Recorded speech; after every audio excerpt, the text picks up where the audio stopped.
Iraqi Prime Minister Haider al-Abadi dismissed demands for a rerun of the country's parliamentary elections amid allegations of ballot rigging. The United Nations and Iraqi lawmakers have called for an investigation into complaints about electoral fraud and demands for manual recounts in some districts, which has questioned the legitimacy of the country's vote. We call on the Commission to be transparent and to ensure the rights of voters.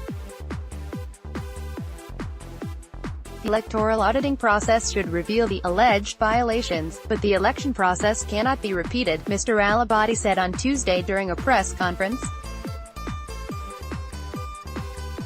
Voting was conducted electronically for the first time in an effort to reduce fraud.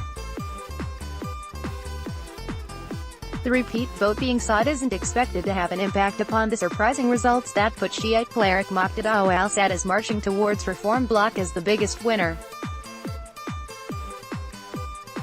The vote dealt a blow to the incumbent Prime Minister, whose Victory Alliance came in third.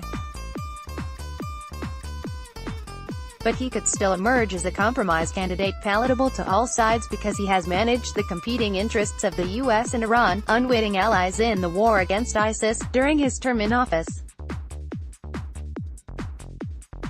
A recent meeting between Mr. Abadi and Mr. al-Sadr indicated that they could form an alliance in the new government.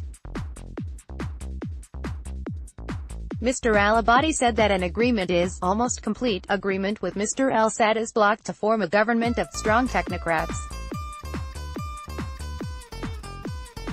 Read more. Are Iraq's communists on the rise again? Iraq's PM congratulates Muqtada al-Sadr on election performance. Meanwhile, the US contacted members of Mr. al-Sad's alliance on Wednesday after his victory gave him the upper hand in forming Iraq's next government. Haider al-Asadi, a top aide to the cleric, said officials in Washington had used intermediaries to initiate contact with members of his bloc. They asked what the position of the Sadrist movement will be when they come to power. Are they going to reinvent or invoke the Mahdi army or re-employ them? Are they going to attack American forces in Iraq? He told Reuters. Mr. al-Sad's Mahdi militia battled against U.S. forces after they toppled former dictator Saddam Hussein in 2003, but despite their past they share common grounds. Washington and Mr. al-Sadr agree on their opposition to Iranian influence in Iraq, where it arms, trains and funds Shiite militias and nurtures close ties with many politicians.